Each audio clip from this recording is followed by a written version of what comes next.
really successful football game, and Doc would be very happy, I'm sure. It's great to see so many people from so far away, some from very far away. Wish everybody could make it, but you know, Saturdays are busy. We do have a slight change in the program. Dr. Ralph Velasquez will be doing his reminiscences right after the invocation, so your program will be slightly out of order. Otherwise, it's pretty much straight on. It's a great time today to celebrate the life of Doc. Everyone here has different remembrances of him. They're all special in different ways, and I think you're going to really get a lot out of some of the reminiscences and some of the photos and videos that we see this afternoon. So, without any further ado, let's start. Martin Nelson will be starting with the invocation.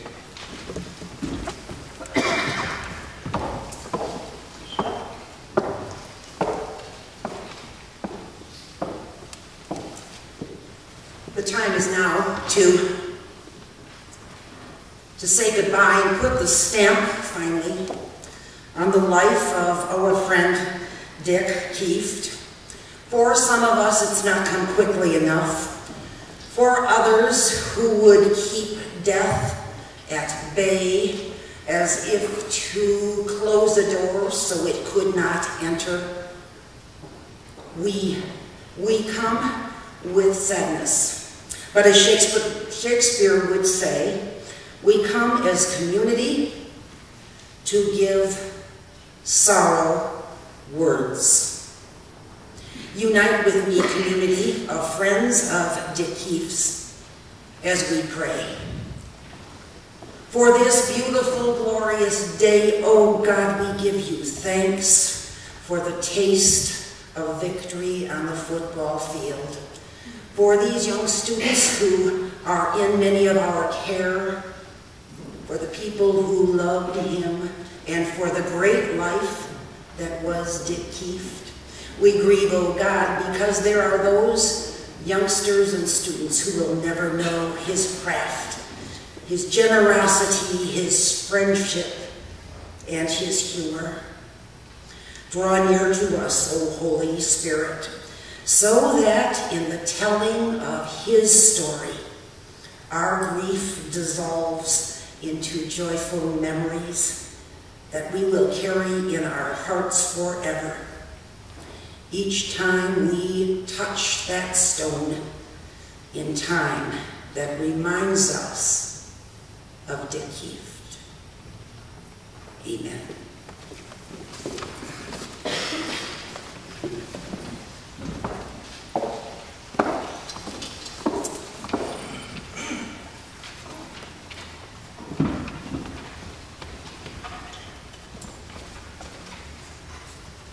Hello, and thank you all for coming to this celebration. I'm Ralph Velasquez, and some of you may be looking up here and saying, that doesn't look like the Ralph Velasquez that I went to school with.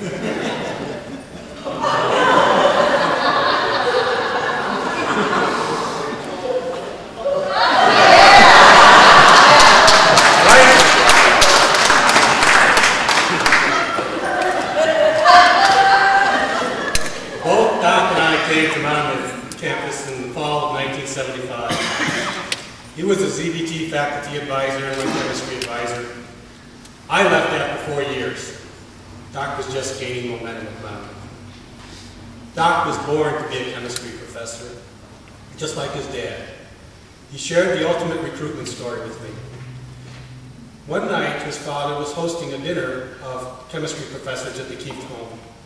Doc was assigned the greeter role at the front door. Little did he know that he had greeted Linus Pauling, the Nobel laureate, that evening. His dad had him hooked once he told him who he had greeted. For the rest of this talk, I'm going to need some assistance with this. Are any of you Bill Engvall's fans? He has a little skit called Here's Your Sign. Instead of Here's Your Sign, I need you to say, that was Doc. Okay? Doc was a friend, a mentor, a social organizer, a big brother, a temporary parent, which our parents appreciated, and an uncle for our kids. Malcolm Gladwell's book, The Tipping Point, describes Doc's role as a connector. A connector is someone who knows and has a connection to everyone. He was one of the most common links for Monmouth's 6 degrees of separation. He was the Kevin Bacon of Monmouth College. That was Doc. Doc talked me into becoming a chemistry major with the generous support of Joe Walty and Mark Taylor, great brotherhood pulling others into the tar pits. He sold me by pointing out that it would only require 2 extra chemistry courses than what I had planned. 2 extra courses, like physical chemistry and a 3rd term of organic chemistry. Once I agreed to be a chemistry major, I'm sure he went back to his office and had a great laugh. That was Doc. Doc challenged people to be better than they were.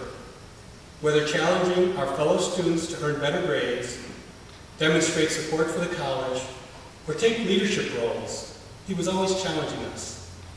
I was taking inorganic chemistry, and on one test there was an extra credit question that I really didn't know the answer to, but I made up an answer. It was for extra credit, so why not try? Much to my surprise, he returned my test, and I had points deducted from my score for getting the extra credit question wrong. I met with Doc after the class to discuss this injustice.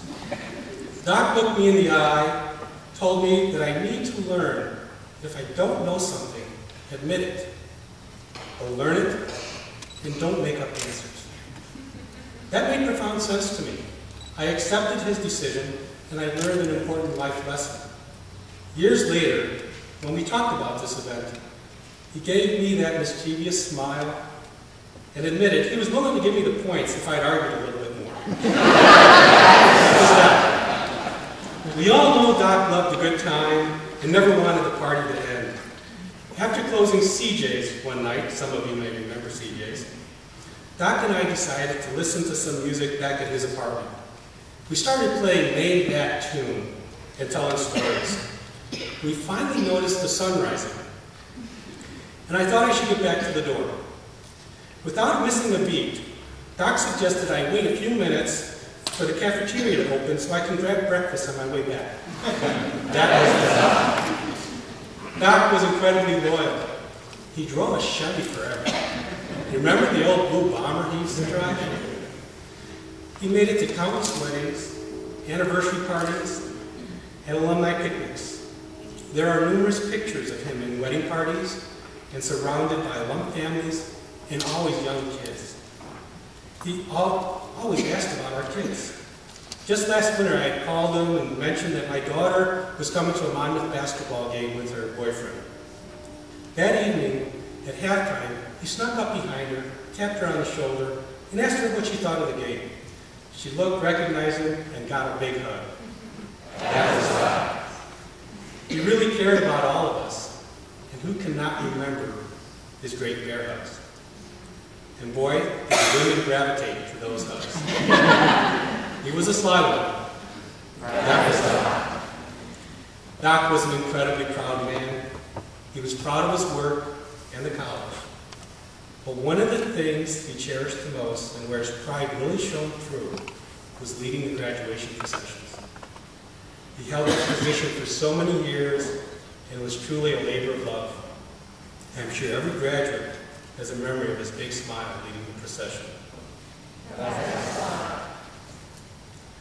A number of years ago, I saw Doc down for one of the first times I could remember. He really had a difficult time watching and caring for his mother during her bout with cancer. He had questions about the chemotherapy and the extraordinary measures that were used to prolong her life. Little did we know that dealing with those issues was preparing him for his own bout with cancer. It provided him clarity during an extremely difficult time. While many of you were reaching out to Doc, he did not want you to see him while he was suffering. He wanted people to remember him at his best. Even in the end, he was bringing people together and challenging us to grow. I want you to know that he finally let us be the ones giving him the bear hugs. The care provided by Dale and Donna Buss and their kids was saintly. The devotion of Nicole Chevalier and Maren Olson was inspirational. The commitment of the Monmouth faculty and staff was heartwarming. We all knew Doc as an eternal optimist, and he proved that good guys do finish first. As my good friend Nicole said, our buddy had a really good life. I think Doc would be thrilled if we could all come together in a little way going forward. I ask you to join me and think of Doc every time you see the common "life is good" phrase or the character, because that is the most important lesson Doc taught us. Life is good. And looking back at each of the "That Was Doc" memories, there are common elements. And one that stands out to me is that each of those things that made him Doc was rooted in a fundamental generosity, an unflagging willingness to give of himself, his time and talent, a true generosity of spirit. His commitment to the college and the students was far more than talk. He lived it every day. And it wasn't a sacrifice for him. I really believe it gave him joy. That was his job. And of course, as you've no doubt heard, in the end, his generosity extended to an enormous gift from his estate to the college, which will benefit students for generations to come. A life like Doc's deserves to be celebrated, and it deserves to be honored.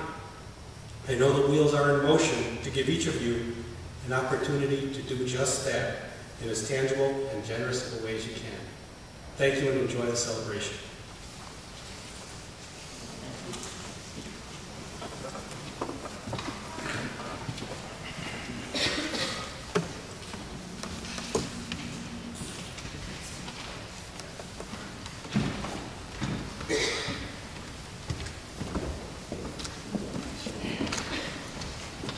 As we've already gotten a sense, Dick Kieft had an amazing range of friends, an amazing range of activities and interests that spread from science to politics to just about everything else. As Ira and I were thinking about what we might say today, it occurred to us, however, that there might be one common thread that seems to tie much, if not most, of our memories together with Doc. Not that it was necessarily the center of what we knew, but somewhere along the line, if we're having an experience with Dick Kieft, you probably have food and drink. And that may be Bernie Serrar, who's the owner of the Barnstormer, reminded me, in fact, that my first year here on the faculty at Monmouth, Dick and I were the first two people to walk through the doors of the Barnstormer when he opened it, because Dick knew there was a new restaurant coming to town, and he was definitely going to be there to find out what they had to offer. I think a story that epitomizes that whole interest of Dick's, his love of food and the sociality that went along with it, is a story he used to tell about himself from time to time, and it concerns John Ketterer, the chair of the biology department, long-term biologist at Monmouth, and a guy that I think Dick admired when he was early in his career here at Monmouth. And at some point, Dick had been out at dinner and had really wonderful food and great desserts, and he was waxing as only he could about the high quality of the food, how much he loved and appreciated it, and what great food it was. And at the end of the story, Dick said, talking to John Ketterer, well, I guess I'm just a gourmet. And John Ketterer looked at him and said, hell no, Dick, you're no gourmet. You're an omnivore.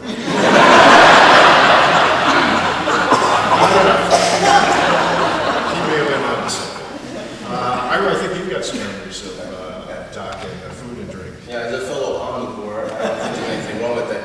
But Doc was also a food authority for us, my wife and I, my wife Martin. And I have two examples. One is the incident of the clam chowder. Doc's venue, the most common venue for us being together with Doc was our dining room. Doc would quite often come over for dinner with a variety of different people, and we would eat all kinds of things from sushi to Swedish meatballs and beyond. And one night, Martin decided to try a recipe for clam chowder. She'd never made it before. And it was unfortunate. As we're sitting there, I'm at one end of the table and Martin's at the other end, and I'm trying to signal her that we should have put. And then, so that nobody could see, and she refused to believe me. She's going like this, ignoring me. And, so, she just, decided that I was just a picky, short pig. And we went on, and Doc and another person there were eating politely. And finally, she asked if people would like seconds. And Doc said, no thanks. Then she knew it was the clam chowder. And there's samples in back. Second incident is a happier incident. There used to be a restaurant in Chicago called Redfish. I don't know if anybody's ever been there. And it was, for a long time, Marge and I had been very curious about it. But we put off going there until Doc would be up with us, because he was our authority on Cajun food. We know Cajun food very well. And so finally he ended up being up there with us. We went to Redfish. It's kind of like a charming, broken down place near the Chicago River. And Doc helped us to order, and we had the usual kinds of gumbo and all kinds of other Cajun food. And they have very strong Long Island iced tea, which I think they call falling off the porches. And so the meal was very good. And at the end, we asked Doc, is this the real thing? Because he'd been in Tulane for a while and really loves his Cajun food and knew his Cajun food. And he says, yes, this is the real thing. And so in addition to it being scrumptious, we knew it was authentic. And that was very important to us. And so for us, Doc might have been an omnivore, and there's nothing wrong with being an omnivore, but he had some knowledge about food as well. Ira, I have some fond memories of you and Doc and myself at your dining room table in your house. And one of those memories is an angle we already heard a little about. We used to have dinners, we had several of them, I think, in which the fraternity advisors, Ira and I, Doc, Pete DeBauer, Craig Watson, and some other people, would get together with the IFC officers and presidents of fraternities and do a little business, but of course we did it with food. And we had spaghetti dinners, we sat around, made it a social event, and I think probably did some good things with the fraternity system, bringing back a little more responsibility and a little more direction back in the late 80s. But what I really think most about is the fact that like a lot of people who studied with Doc, I was only his colleague, and yet he made me a chemist and taught me to do chemical research. And I'm pretty pleased that I had that experience with him. I had no idea that I really had a long and deep-seated desire to be a chemist. I discovered that one evening when I stopped by the third floor of HT to see if Dick wanted to go out and get something to eat, and he did. But he said, we can't go yet. I've got an experiment that I'm getting set up. So we went down the hall to a lab, and I actually have no idea what the research was we did, but I guess that's not important. What was important was that Dick took a measurement, and I wrote it down, and then he adjusted a water bath and said, well, it's going to take about an hour for the temperature to adjust. So let's go have a drink, and then we'll come back. And I thought that sounded like a good idea, so we went to Danny's, I think, and in an hour we came back to HT and went to the lab, and Dick took a reading, and I wrote it down, and then he adjusted the temperature, and he said, okay, it'll be about an hour, so let's go get something to eat. This is good. So we went out to the Pizza Hut, and we had some pizza and beer, and finished in an hour, and went back to HT, and went to the lab, and Dick took a reading, and I wrote it down, and he adjusted the temperature and said, well, let's go out for a drink. We'll have to come back though. I'm not sure how much of the rest of the evening I remember, but one thing I discovered was I really liked doing chemistry. It was a lot better than what I did in graduate school. So Dick not only combined food and drink with social times, but with scholarship as well, and I got to participate in that. Clam chowder, okay. I want to close with Margie's favorite Doc instinct. And this only is marginally concerned with food and drink, so I apologize for going off theme. There was another time we were up in Chicago. We went to a Cub game with Doc and an alum named Anita Ridge. Had a great day at the game. I think the Cubs won that day. As we're coming out of the ball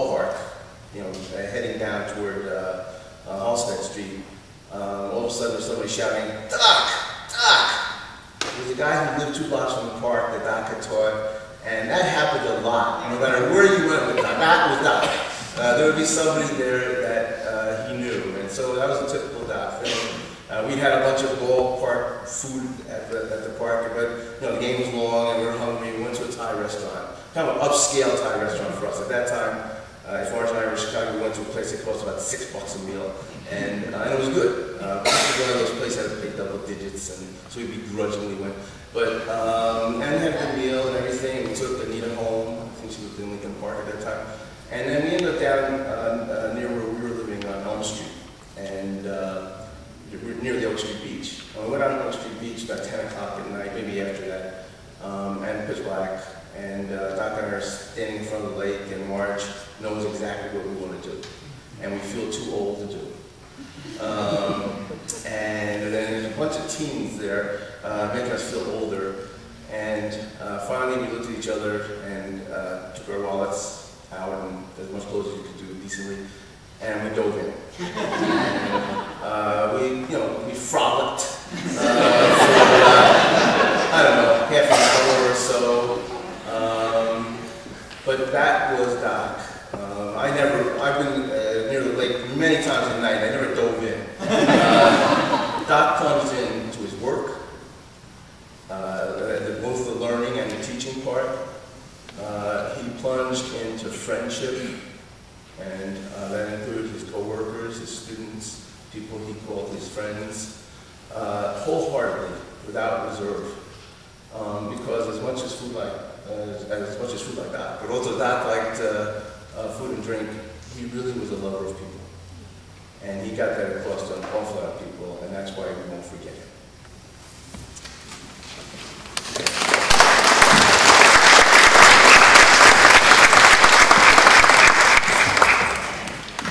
Thanks, Leonard. I'd like to now introduce a group of very talented Monmouth College students, the Scotsmen.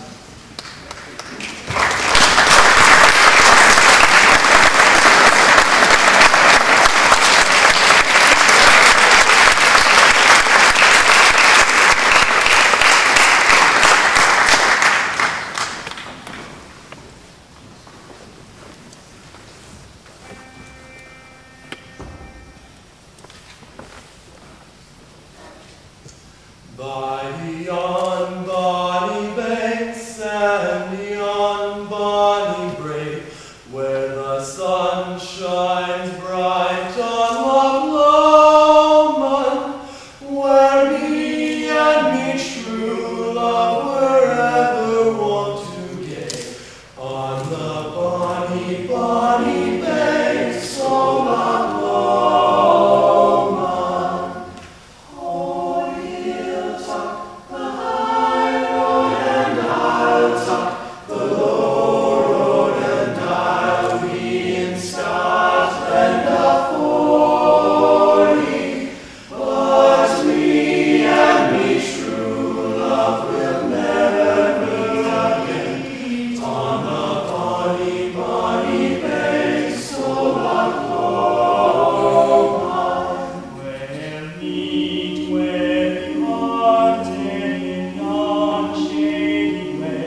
half halfway through my visit, he's like, hold on a second, I'm gonna go put a shirt on. He was always like that. Never, ever upset for you to stop by. And this was really great for all of us. I know it wasn't just me. It wasn't just my group of friends. He was like that with everyone. And I think that was part of the reason everyone loved him so much. And I just want to keep it short, but the other day I was looking through my emails, and I still had one from him. And the last line was, I miss you. We'll miss him too, but the thing is, you have to be happy that you knew him, not that he's lost.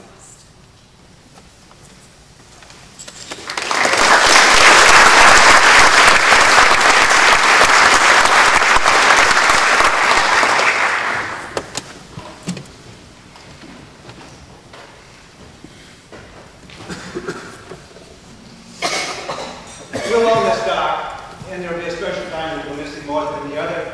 I will miss him most this February when I head for California for the winter trustees meeting, because Doc was trustee the last 4 or 5 years. And I'd always stop by his house, although I'd always forget which one it was and drive on the block a few times. And I'd come down, chase me down. I stopped by his house about 4 o'clock in the morning when we headed to the airport. And it's February, so it'd be minus 65 degrees.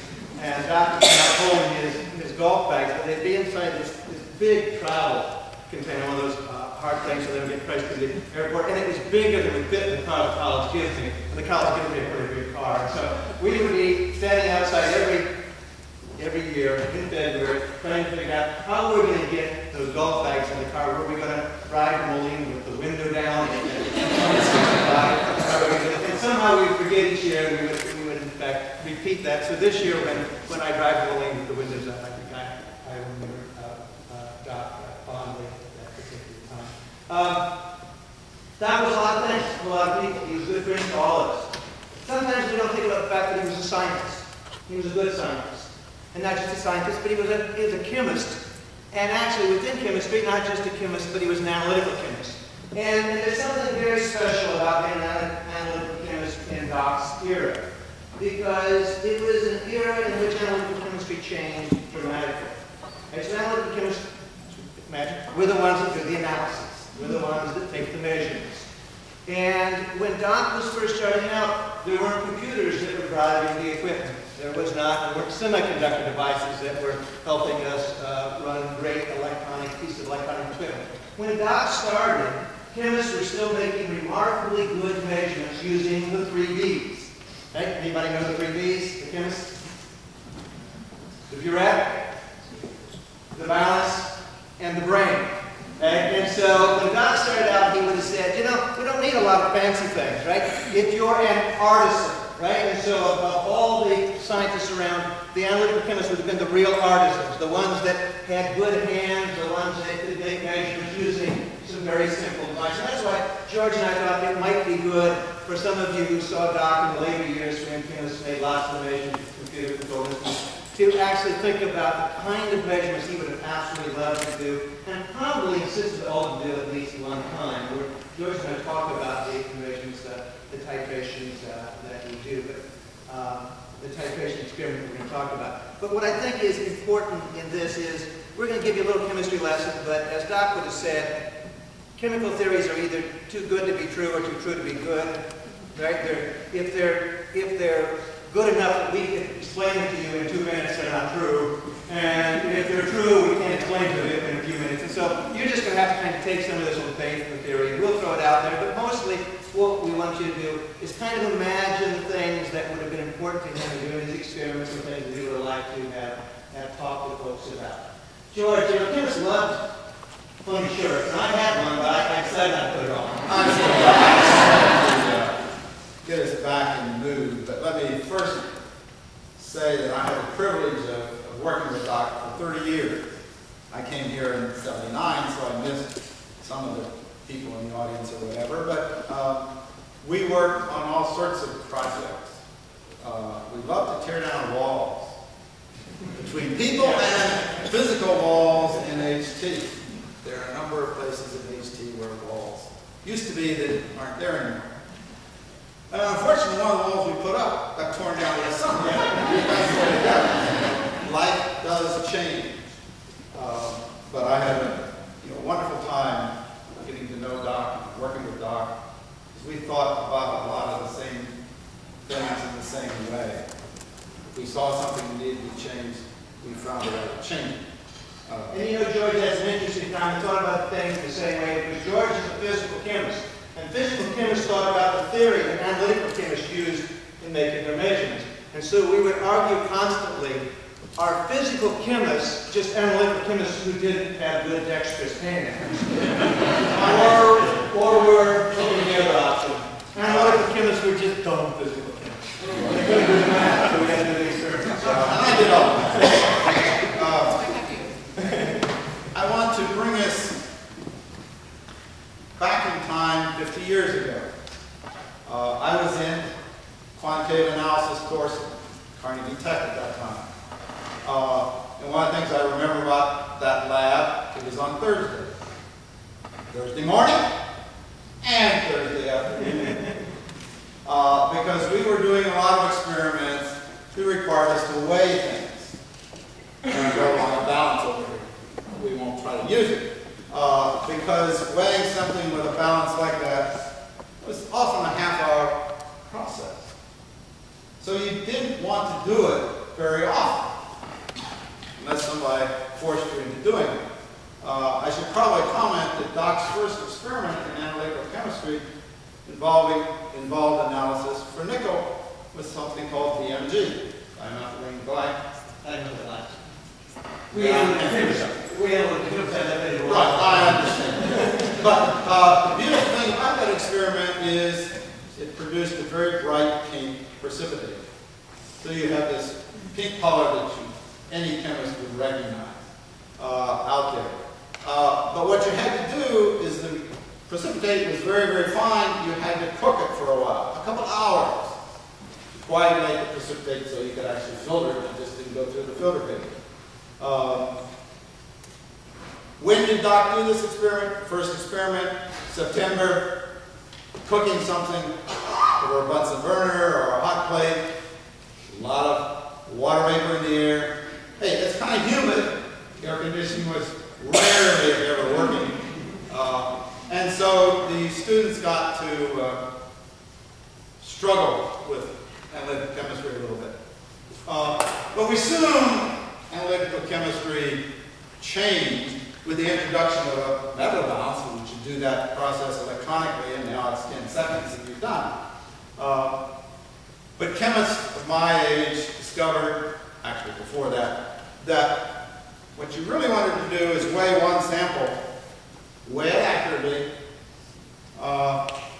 do a titration to get an idea of what the concentration was of a solution, because solutions and measuring volume are very easy to do, very quick, and whatever. And I think we were using something called KHP, which I tried to look up in the new handbook of chemistry and physics, and I really couldn't find it. So I looked it up in my old handbook of chemistry and physics. It was very small, the print was fine, and the paper kept getting thinner and thinner and thinner every year, so they finally went to a big book to do it. But the P in KHP is not phosphorus, as a few students tried to use to figure out the molecular weight of this compound. It's phthalic acid. That's PHTHALIC. It's one of those words with a silent PH in it. And there's another one. Phthalates are now in the news because phthalates, closely related to this, are added to plastics to make them softer for kids' toys, and kids stick them in the mouth, and so there was some concern that they're getting some phthalates in there. Might also point out, for your trivia fans, and I'm a trivia fan, we're going to use an indicator called phenolphthalein. It's also a derivative of phthalic acid. And for a while there was a scare that it was a carcinogen. But it's also the active ingredient in the F-stacks. And so I remember well the first titration that I did in high school, and I thought I was really bright, and I wanted to impress the high school girls, what you do in chemistry lab when you're in high school. And I wanted to show that I really understood that when you did a titration, what you do in a titration is you could measure the amount of acid in the solution by figuring out exactly how much base it takes to neutralize that. Or vice versa, right? So if you have an unknown acid, you don't know how much there, you take a very low characterized base, and you add it very slowly until it's just all neutralized. Then you figure out how much you had to add to neutralize it. It allows you to figure out how much acid is present. And we were doing hydrochloric acid, sodium hydroxide, two things you wouldn't drink, right? And so, but I wanted to show that I figured this out quickly so that when you did your titration and you got right to the end, you had added just enough acid to neutralize the base, so all that was left was sodium chloride and water. And so I drank it, forgetting that the other thing that was in there was the indicator, which told us when the reaction was done.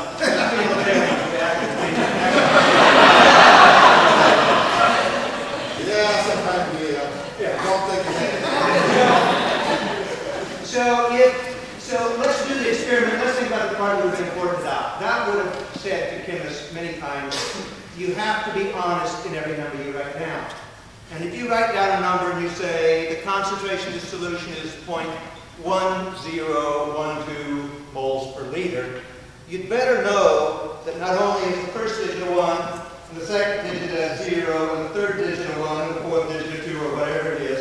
Because you don't know that for sure, don't write it down. So if your experiment was very careless, and you only know the answer to the nearest 1%, you can't claim that you know all 4 of those numbers, because that would claim that you know it to the nearest 10th of a percent, right? Because that would be a dishonest statement. So what you always have to do in your experiments is make sure that you don't claim that you know more than you do. And so if you were doing a titration with a base, and the base we could use would be sodium hydroxide, and you could go to the shelf and get something that said 10th molar sodium hydroxide, and George tells me that's what this is. It started off with 1 molar, because there was a big cargo in the lab, and we wanted to check it to see if it really was 1 molar. We diluted it down to 1/10 molar, because it's easier to work with. All right, I'll put on my These are safety glasses too, approved by the president, and all that sort of stuff. Okay. Here, go back. Thank you. Good. The other end of the chemistry remind me to open. So, there we go. So, what we would, the doc would say, now, this sodium hydroxide that we bought, it says it's 1/10 of a mole per liter. But we really can't believe it because you can't buy pure sodium hydroxide. They make it industrially. And then you tell the story about when they ran industrially one time that we had it, the worker fell in, and it was dissolved, and all was left with the belt buckle, but then they checked it, still had the specs, so they sent it out. So, this is a way of saying, don't believe that the concentration is what it claims to be. You have to measure it yourself, and that's what we do in this titration, is find out really what its concentration is so it can be used in later experiments.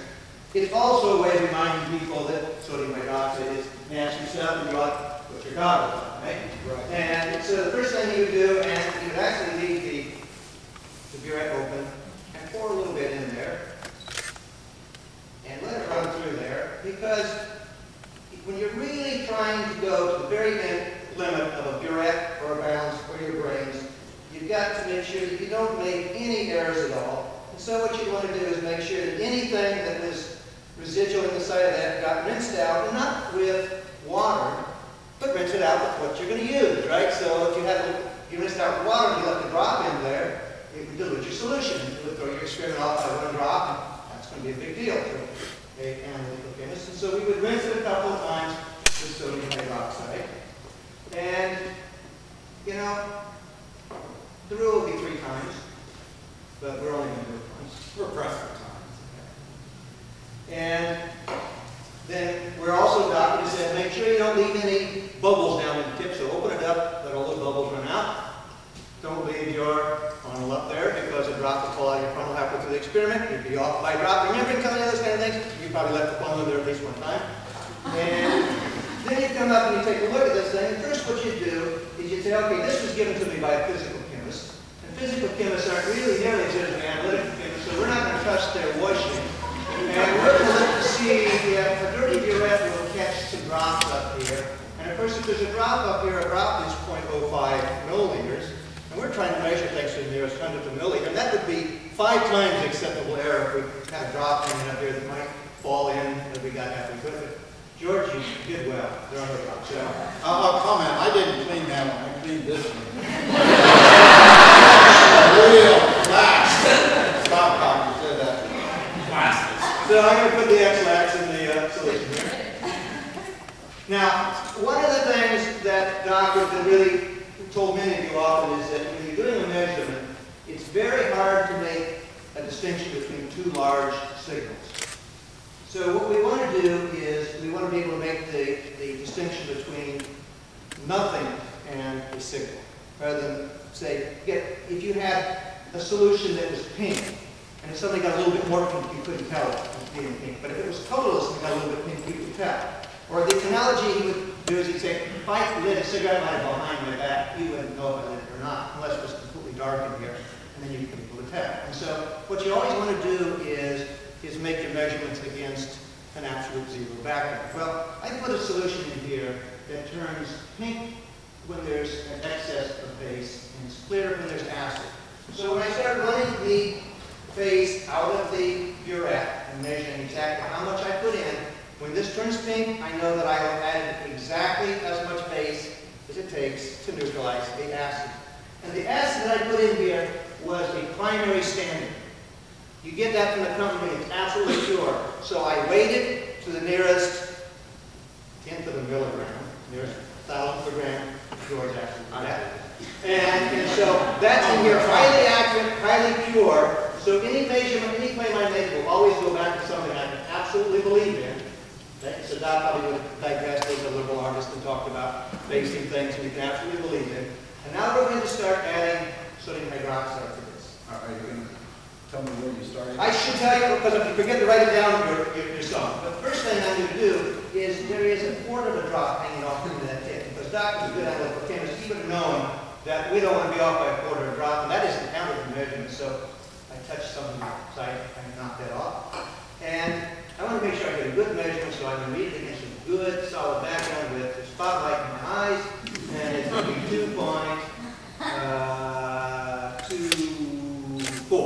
2.24 milliliters is the reading. And now we're going to start. I always started at zero if I could. But you still make an error when you start at zero, right? So we're going to start adding that. And one of the things that Doc would have talked about is it would be a really lousy experiment if it only took 1 milliliter to neutralize, because then you'd make the measurement and your error would be a few hundredths in 1 milliliter, or a few percent. Well, but if we did 10 instead of 1, the error would be nearly as significant, only be a tenth as significant. So we would have been a clever analytical chemist. And actually, George, being a physical chemist, he did the calculation, and he probably did it so that it would be almost a full burette. Now, we wouldn't want to use 2 burettes because we'd have to make double the number of measurements. So what we really want to do is we want to use about a burette full. So I'm going to be pretty confident for a while. And notice that, did Doc teach you to do cross-handed burettes? Right? You've got to be really good. To be really good, you reach across with your hand so you can have a good hand to swirl that around and make sure that it's good mixed up. And that's also so the glass doesn't pop out. Shh, that's a long time ago. And Doc was probably the only person in the department who would have done his titration over a white base, because most people would say, oh, it doesn't matter, but Doc said, we want to be within the nearest half a drop, and so I want to see that pink show up right away. So, you know what? I can actually see it, which means we're getting close. But you can go one further. Okay, good. Good. Earlier. Yeah, I gotta stir it fast because it's neutralizing everything in the middle, but by the time it mixes to the outside edge, it's neutralized again, so the pink goes away. Oh, analytical chemists It took longer than I thought. Analytical chemists absolutely love doing titrations because it was back before there were any instruments, and you could be incredibly precise with this. You could be within a tenth of a percent in your measurements, because you're going to make a mistake of much less than 1 drop out of the whole burette. And it's a remarkable. And we could hurry, but Doc would be disappointed if we missed the point. I'll comment, I always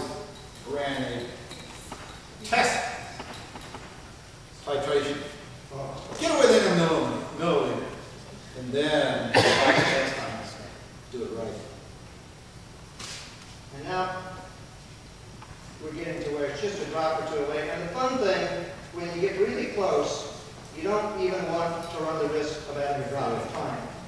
So it's so close that what we're going to do is we're going to have to drop out of the hand, and then we're going to wash it off down in there, and try to do it within. And look at that. It's pink. Without even one drop, we wash that last drop off.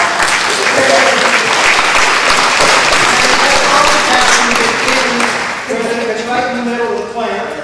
You can't see it, right? So you can pull it up, and it's 29.41. And so now what George could do very quickly is figure out how many milliliters of sodium hydroxide we added.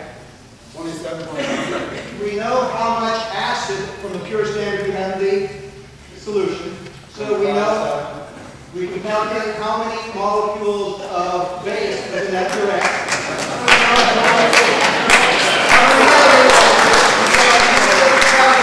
We'll come back later if you want to know and tell you exactly the concentration of this solution.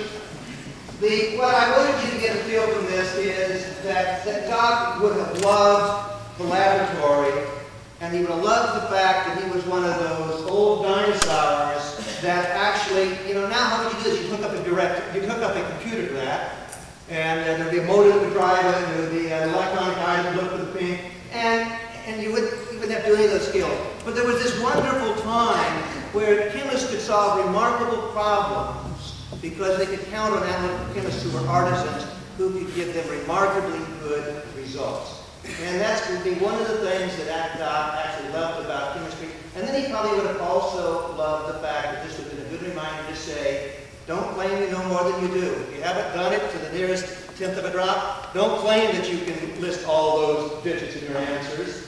And he would have also said, how nice to be able to always go back to something you can absolutely believe in, your primary standard. And then you can do lots of experiments with this material that is related to something that we can fundamentally believe. George, what did you find out? I say it, at least my slide rule says, it's 0.103 total. Pretty close to 0.100. Yeah, good. And one of my complaints about calculators is 103.75422. All those other numbers are nonsense. But I don't always use my slide rule. Yes. I often get out my iPod. It in fact has a slide rule app on it if you want. Actually, I use the HD calculator app rather than the slide rule.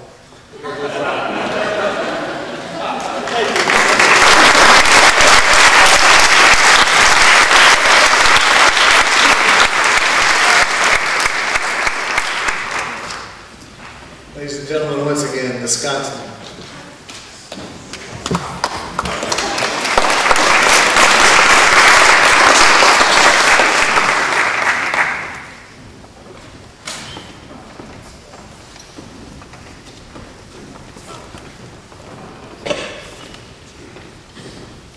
The next song we're going to sing here is actually one of Doc's favorites. And we actually chose this for another reason too, because Doc is just a fun guy, and we have a lot of fun with the song. I was actually sitting backstage, and I remember a story he told us when we were staying at his house last year around Christmas time. He was telling a story about when his hair started turning gray, because it happened when he got older, I guess. And so he was telling us, like, some of the students, like, oh, Doc, your hair's turning gray. Like, he's like, no, I'm taking this pill, so it naturally turns gray by itself. And I couldn't remember what the exact name of the pill was, but those same students come back about 2 weeks later, and they actually looked up what that pill was for, and it's actually to raise your sperm count.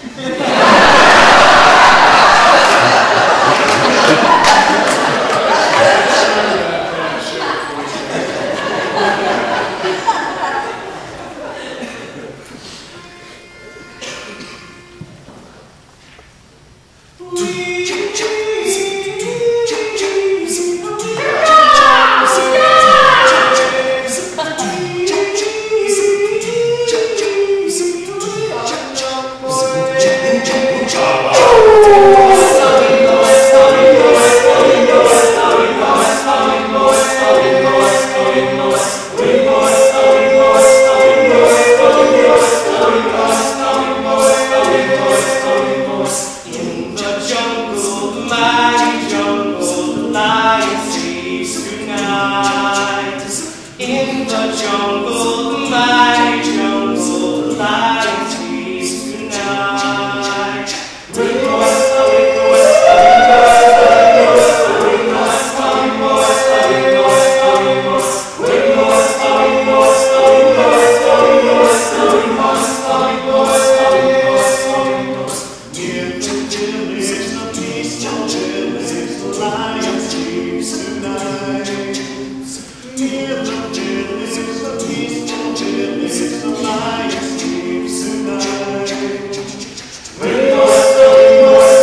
Good evening. Thank you.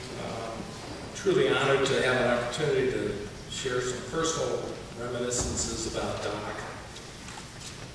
I was hired as a physical plant director here in 1989. We moved here in the fall of that year. Within a few days of starting work, I met Doc. He popped into my office and said, "Hi, I'm Doc Keefe," or Dick Keefe, but everybody calls me Doc. And Doc it was. I soon realized that Doc was a major presence on the campus. When I went to a sporting event, Doc was there, always. The same held true for a performance in the theater or the auditorium. Doc was there. There was no question that to Doc, being a professor at a small college involved much more than just teaching chemistry. At the first football game after Doc's passing, I found myself standing next to Mike Conlon. And he kind of looked over and shook his head and quietly said, "You know, this is the first home football game I've ever been to when Doc wasn't here." One evening, when Doc was at our house, he looked at his watch and said, "Oops, I gotta go. Some of my students are in play and I should be there." Now earlier that evening, Doc had mentioned that he'd had a long day and he was really tired. So I said, "But Doc, I thought you were tired. Why don't you just go home and hit the sack?" And he said, "No, I should go. Besides, they'll be looking for me. And if I'm not there," he kind of said with a chuckle, "I'll hear about it in class tomorrow." Whenever we went to a party with college people, Doc was there. I also noticed that the real party didn't start until Doc arrived. He loved food and an occasional adult beverage, and life in general. He was smart, funny, and basically he was the party. He knew every word to every pop song from the 60s and 70s, and I'm not making that up. He really did. I've been accused every now and then of trying to cook, and I remember a long time ago when I decided to make a meatloaf. By the time I finished adding stuff to it, and this and that, the thing kept growing and growing, and pretty soon it was about the size of a watermelon. And my wife, Lynn, saw it and said, "My Lord, what army are you going to feed with that thing?" So I thought about it. Let's invite Doc.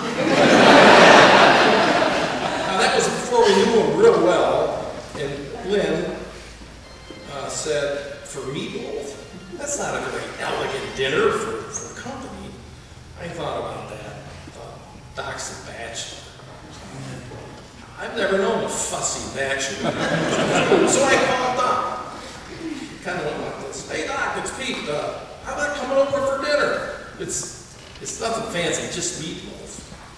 Doc said, "Meatloaf?" He says, "I love meatloaf." "I'll be over." And he brought a couple bottles of wine. As time went by, Lynn and I got to know Doc better and better, and he became a regular dinner guest at our house, and a lot of other houses too. And we loved it. Doc was the world's best dinner guest because he would eat anything. A typical call to Doc would be, "Hey Doc, come on over, I'm going to throw a bunch of pork chops on the grill." "Pork chops, I love it."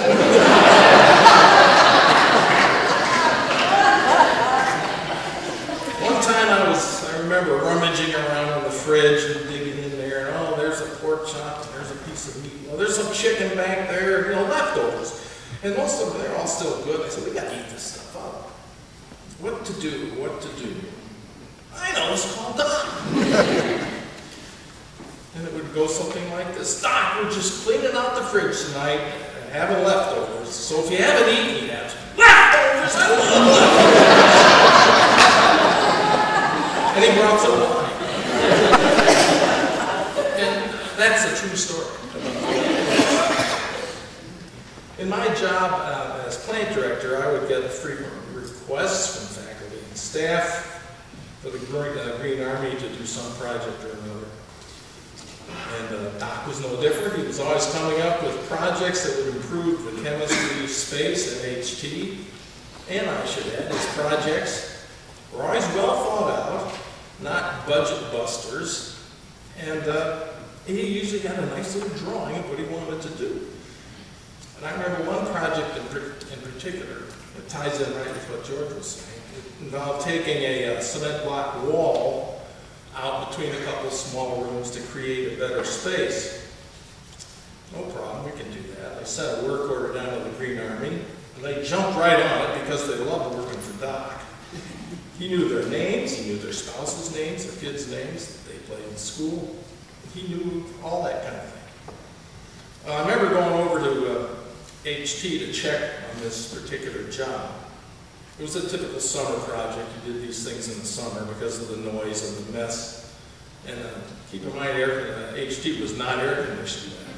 It was one hot building with almost no windows were able to open.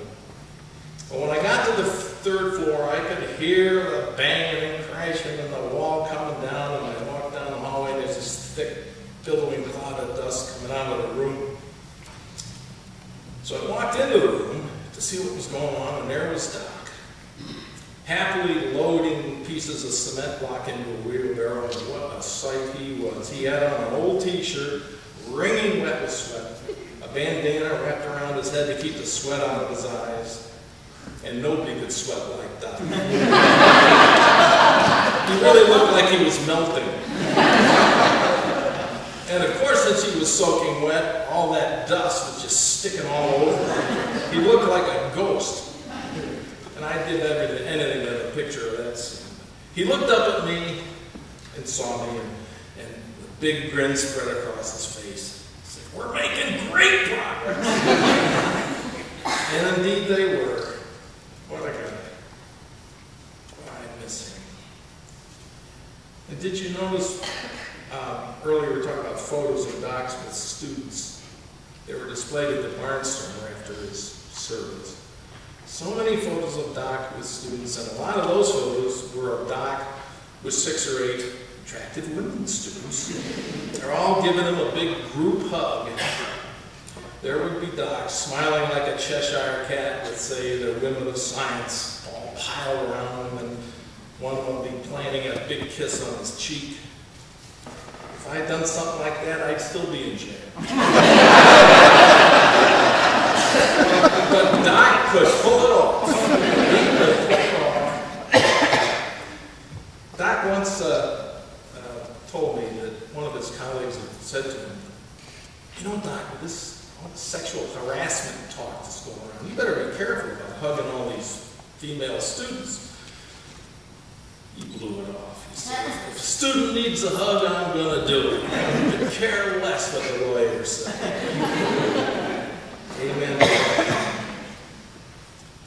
I had the sense that Doc's passing has been especially hard for so many of us because he was so full of life and happiness and fun and energy. He was the last person any of us expected to leave this life so soon. When I first learned that Doc's illness was terminal, I wanted to go outside and shake my fist at heaven and say, "Hey God, can't you find some cranky old lawyer who's mean to kids and kicks puppies and take him instead?" But of course it doesn't work. Doc is gone and it hurts, and we all miss him terribly. Losing someone close is always a reminder of the temporary natures of our lives. We all have lost someone, or we will if you're young. Grandparents and parents, aunts and uncles, good friends like Doc. But we have also seen children and grandchildren arrive. That proverbial river of life just keeps flowing, like it or not, I guess. When I'm feeling blue and depressed about family and friends no longer here, I find it helpful to recite in my mind a little poem by that wonderful comic series poet Ogden Nash. It's a simple little poem. I don't even remember the title. but it gives me comfort, and maybe you will like it too.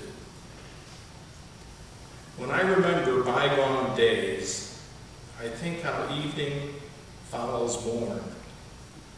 So many I loved were not yet dead. So many I love were not yet born. God bless Doc Keith.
I'm here today to kick ass and chew bubblegum.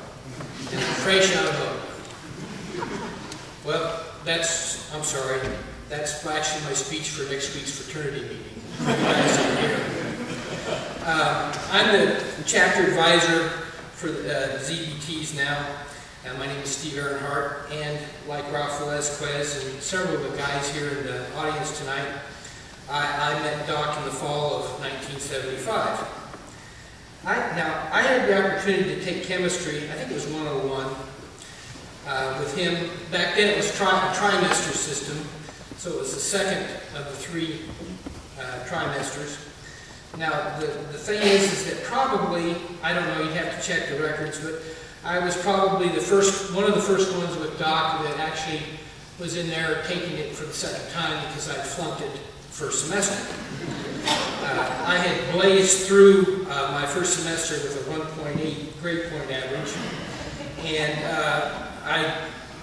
there was a professor of chemistry called Dr. Hoy that I had for the first semester, and he didn't appreciate a lot of my sense of humor in labs and in class in chemistry. So, as luck would have it, I had Doc in the second semester to take it over again. And one of the first things that I experienced with Doc was that how much patience and compassion that he had. He was very, very patient with me and tutored me, and I would come up to the labs and he would help me get through Chemistry 101, and believe it or not, I blazed through with a D or a D minus.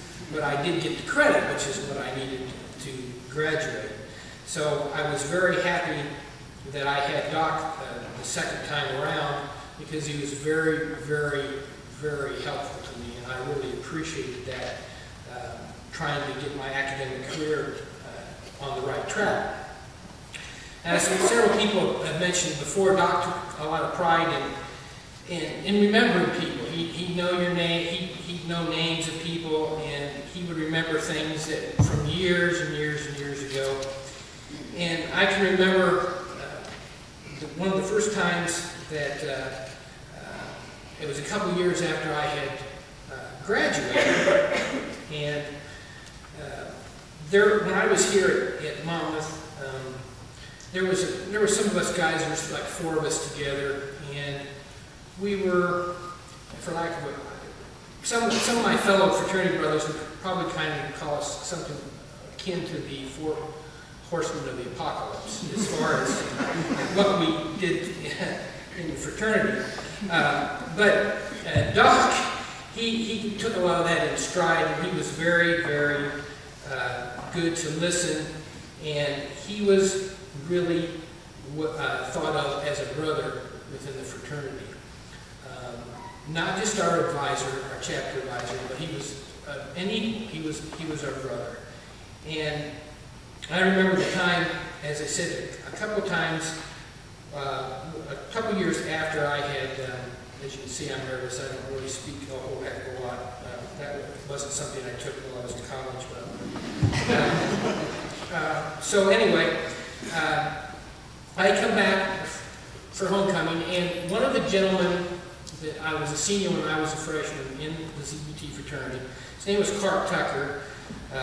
He's since passed away, but he had a nickname that he gave myself and a gentleman named Mark Cox. And every time we would come into the fraternity house, we would be called this name from Clark. Well, of course, everybody in the fraternity pretty much knew that name. It was Pig, and the last word rhymed with sucker. Okay, so all right, so that was what we both got called all the time. So about 2 years after I graduated, I'm walking up to Woodbine, and it was still there, and we were waiting for the parade. All the ZBTs were there, the actives and the alumni were there, and we were waiting for the parade to start. And I've been out of college for a couple of years, and I'm thinking, hey, I made it, I'm an alumni now, and all that. So I go walking up, I'm walking up to the crowd of people there, and I see Doc. He starts walking towards me, and as several people before me have said, he has that great grin on his face, that really good grin. And he looks right at me, he has that grin, he goes, "Hey, Pig!" I'm going, my God, it's 2 years later. He's still giving it to me. But Doc could do that because he was one of us. He was a brother. He was not only our chapter advisor, but he was our brother.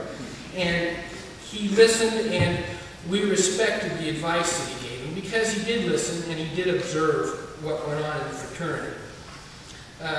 Another time that I remember was we had a party. There was a party going on in Woodbine, and of course back then we had parties every Friday and Saturday night, and they were caters, and you would go from one fraternity to another fraternity to another fraternity, and you could just go all night long from one house to the other. Well, we had, of course, in Woodbine, it was a nice big living room, and it had a fireplace, and we had a room with a dance floor, and lots of chairs and couches around. And so I was in there and sitting in a chair.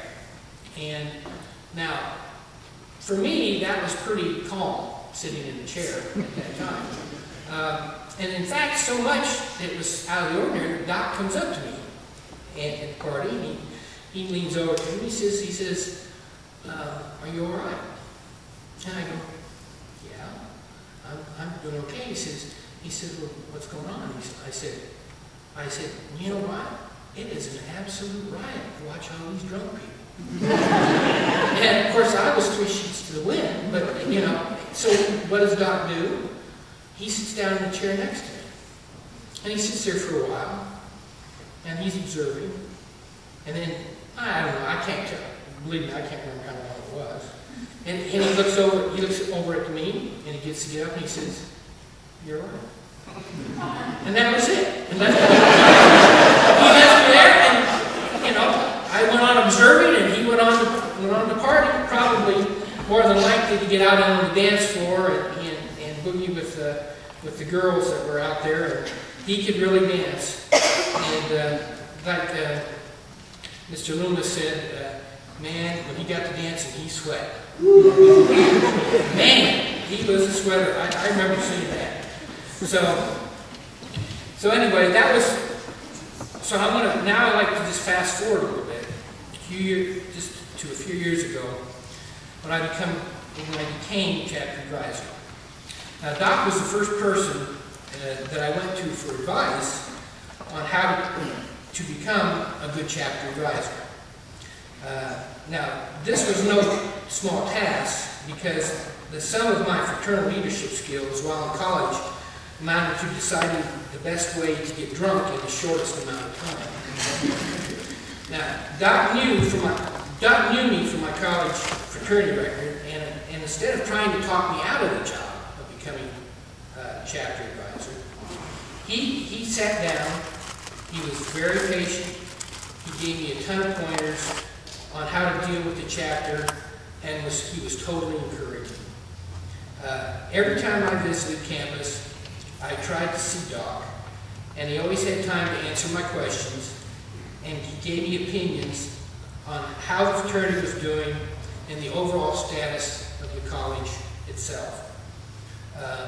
And of course, after 25 years of being the chapter advisor for Delta Lambda ZBT, there wasn't a whole lot that Doc hadn't seen or experienced as chapter advisor. Of course, you got to also understand that a lot of us, there was probably a lot of stuff we didn't know, because we spent an awful lot of our time trying to keep from Doc what we were doing. Because some of the stuff that we did, he never did find out, or if he did know, he would never go ahead and say, "Hey, you know, you better cut that out," or whatever. And we always respected him for the fact that he would give us pretty free rein, and he would not just put the hammer down on us all the time. Of course, back then, with 600 student enrollment, you could practically kill somebody and they would kick you off campus because they needed every warm body. So, hence the four horsemen of the apocalypse all survived. You see. Now, if you remember earlier when I said something about when I came back a couple years after graduating, and Doc called me one of my more infamous nicknames.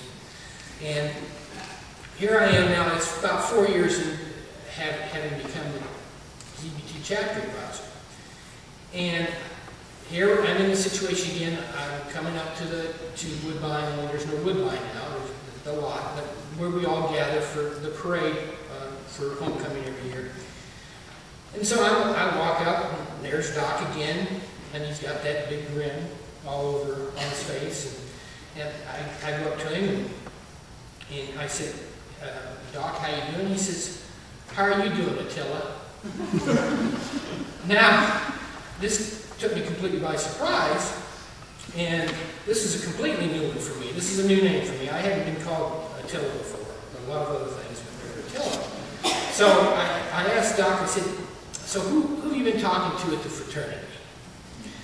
And you know, because I figure, okay, somebody said something to him, you know, one of the actors has said something to him about me and what was going on up at the fraternity house. And he says to me, "No." And I said, "Why Attila?" And he said, he looked me in the eye and he patted me on the shoulder and he said, "Because I know you, Steve." And then at that moment, it dawned on me that he knew me better than I would have ever admitted. Because he knew that the way I was in college not taking responsibility and kind of being lackadaisical and doing crazy stuff. I'm the guys, and that's why he called me Attila, because I am. I really am hard on them all the time. I was there. I know what can happen if you don't buckle down, if you don't get grades, and you don't do what you're supposed to do. So, anyway, I just, when he told me that, it just really hit me hard. And so, anyway, I guess the main thing I want to say is that he knew all of us that way in the fraternity. He knew all of our idiosyncrasies. He knew the type of people we were. He knew where he could tease us. He knew how far he could push us. He knew all that. It's what made him a great advisor and a great brother and a great friend. I just like to say that he was caring, compassionate, had a great sense of humor, and his loyalty was second to none. And I would hope that the Doc Keefes of the world become the rule and not the exception. Now, one last thing, I think that they're going to go ahead and play something here because I brought a CD with me. This is something that from the 70s, something Doc would have danced to, something that I like. This music today is crap.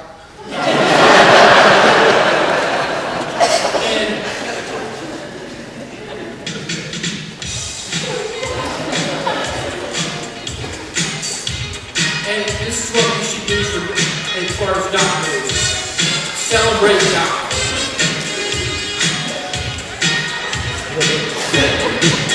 I've never been dancing to this. I can remember.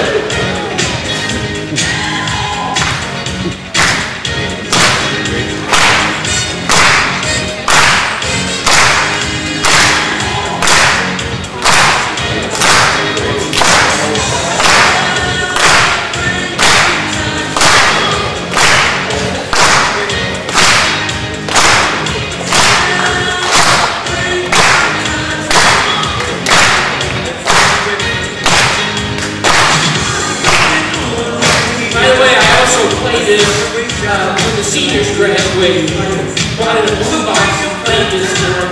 They thought this was a riot. They were using the speed-going episodes. What for, I don't know. It's probably out on the internet. Anyway, listen to this. Let's celebrate that.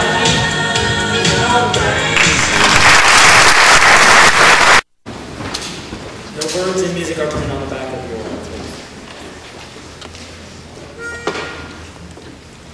Here's to our college, our old MC. Here's to our colors, red and white. Here's to our college, with all her knowledge. And may she ever stand for right. Rah, rah, all hail to Monmouth, all hail MC. And first in all she'll ever be. We're loyal always to Monmouth College, our alma mater, old MC. Here's to our college, our old MC. Here's to our colors, red and white. Here's to our college, with all her knowledge. And may she ever stand for right. Rah, rah, all hail to Monmouth, all hail MC. And first in all she'll ever be.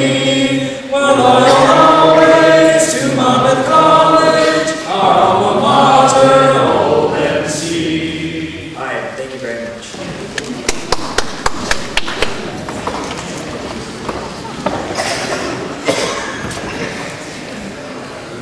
Well, I don't know what more I can say. I think everyone said what all there is to say about Doc, but there's always a little bit more about him.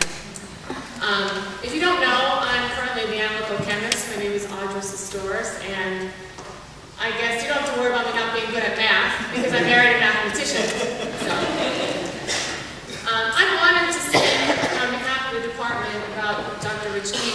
lovely to know to all of us as Doc. He was, first and foremost a chemist, a teacher, and a colleague, but most importantly to all of us, he was a friend. I know that all of you today have fond memories to share about him, and I thank you for being here, and that I wanted to share some of my memories with you. I first met Doc in October of 2005 when I was interviewing for the position that I currently hold here at Monmouth. Doc was the analytical chemistry professor since 1975 and was planning on doing some bridge retirement. I often joke with Doc that I was surprised that I got hired because all the chemists on staff got their PhDs from the University of Illinois, and I got mine from Penn State. But after knowing Doc for a little bit, I found out that he was born and raised in Pennsylvania, just like me, and that his father actually was born in the hospital that I was born in. So I thought that was a nice connection. Every summer I go back to Pennsylvania to visit my husband's family. I would bring back some tasty cakes. I don't know if anybody knows about tasty cakes. Chris is putting a thumbs up. And of course I would bring a lot back for myself, but I would always bring back some Crimpets for Doc because they were his favorite. And he fooled himself into thinking that he could have one Crimpet a day as long as he ate his wheat germ and his yogurt for lunch. Doc made me feel very comfortable as a new professor at Monmouth amongst all of these established professors. And I was very lucky to have him as my mentor. Some people often refer to me as Little Doc or the New Doc. Actually, Doc did that all the time. And I often thought, boy, this is a lot of pressure. I mean, who could replace Doc Keith? Well, I came very close to replacing him physically when I was pregnant last month.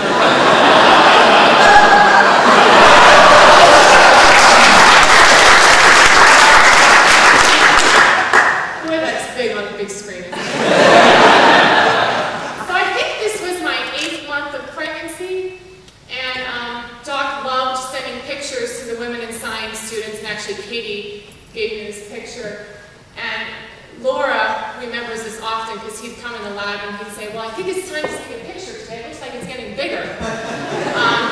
And he would always be sure to say, let's make sure that the stomachs touch.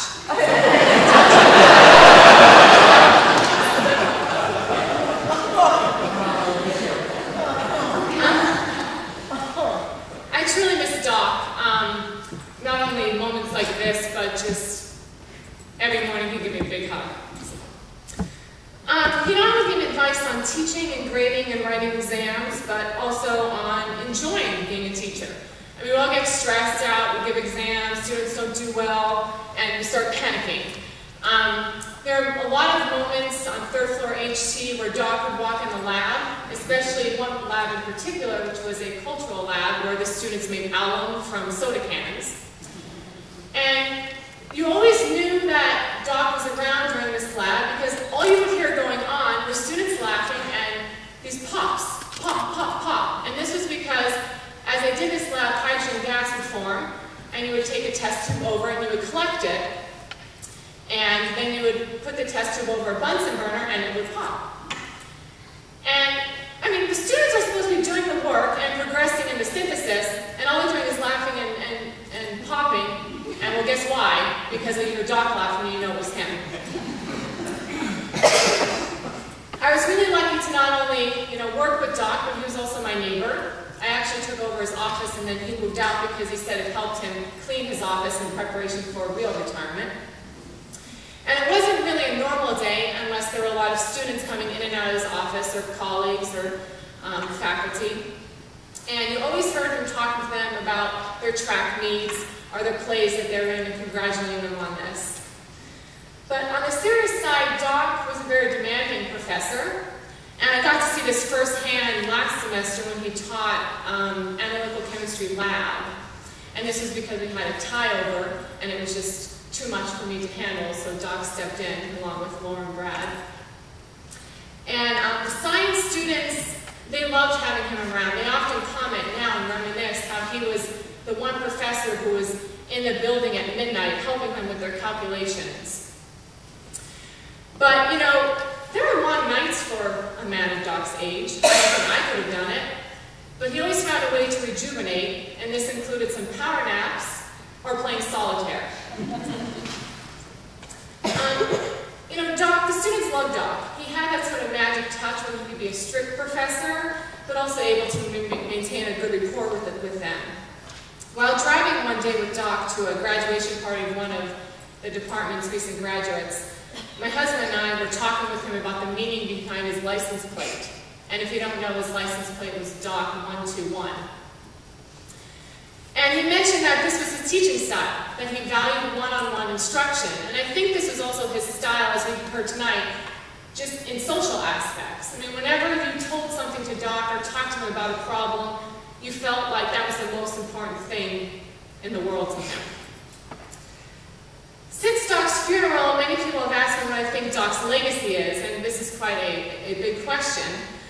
He had a mission to keep the chemistry department strong and to build a new academic complex that would house both the science and business departments. And he often mentioned that the college was his family, both students and colleagues. I witnessed Doc in the last 4 years since I've been here, raise a part of his family, which was the chemistry department. Doc was involved in all of the recent searches, including mine, Laura Moore, Brad Sturgeon, and Eric Todd. And on many occasions he mentioned to me that he was really excited about the future of our department and they were going to have really great times. Laura Brown and I always realized that Doc was amazingly efficient and all that he did for our department, from filling in to teach classes to simply washing dishes between the labs because none of us wanted to do it. However, it was not until his passing that we really realized his efforts. We also missed seeing him walk around in his sweats and his notable chemist t-shirt, which had a picture of Dmitry Mendeleev on it, the founder of the periodic table. And he often wore that when he came from physical therapy, all sweated. And he often referred to physical therapy as rehab. Part of Doc's vision for the future of the chemistry department and the college as a whole, as I mentioned, was this construction of this new academic complex. Doc put all of his energy and more and thought into the layout of the building. When the architects came, he was at every single meeting.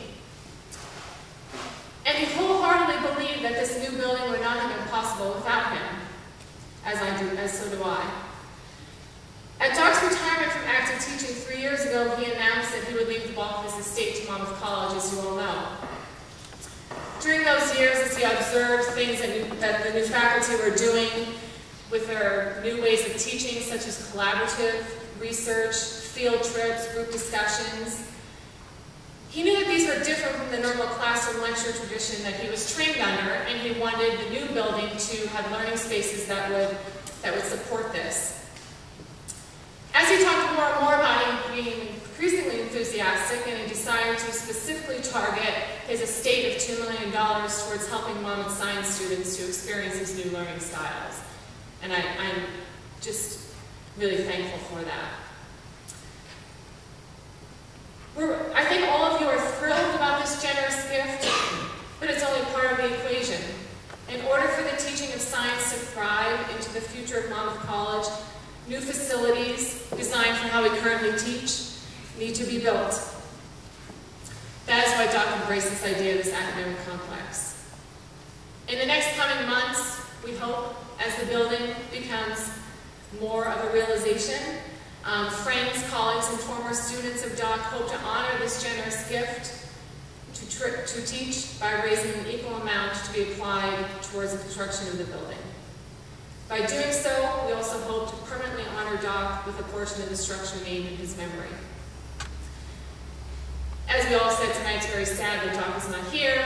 It's very sad he's not here to see this building be built.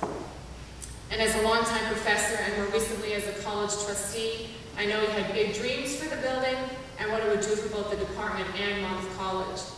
As we prepare to close, let's take a minute to hear about Doc's dream in his own words.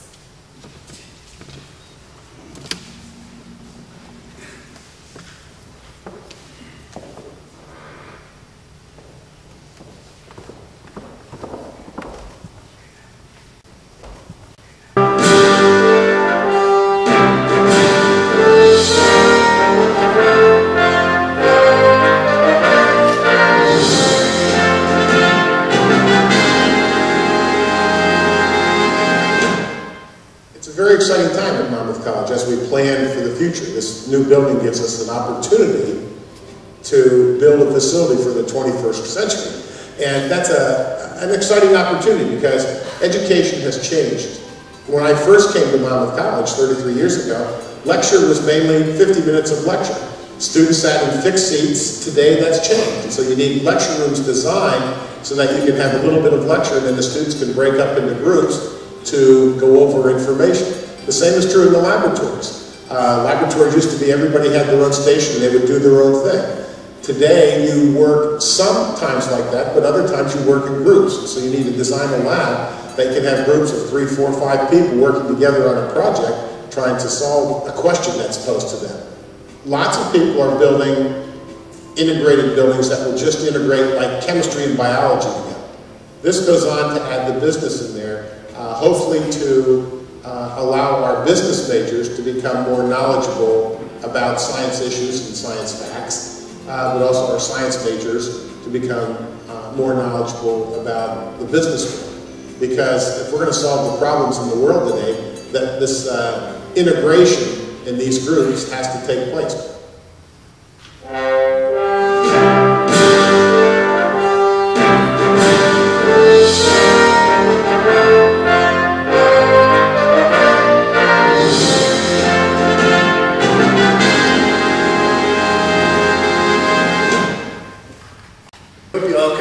In the next few minutes down on South Main Street at the Rivoli Theater for some more reminiscence about Doc and some good food and some drink at the Bijou Pub next door.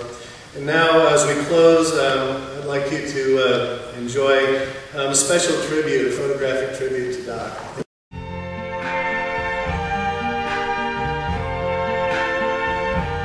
I see trees of green,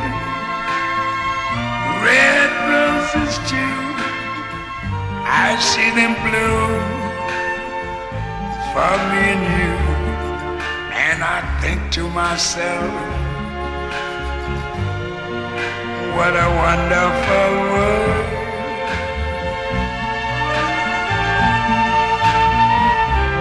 I see skies of blue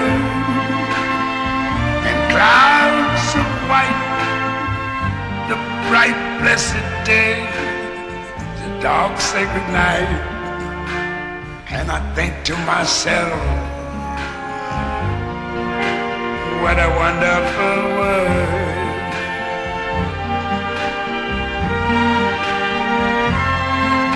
The colors of the rainbow, so pretty in the sky, are also on the faces of people going by.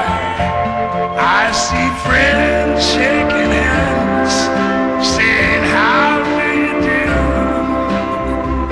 They're really saying, I love you. I hear babies cry, I watch them grow. They learn much more than I never knew. And I think to myself, what a wonderful world.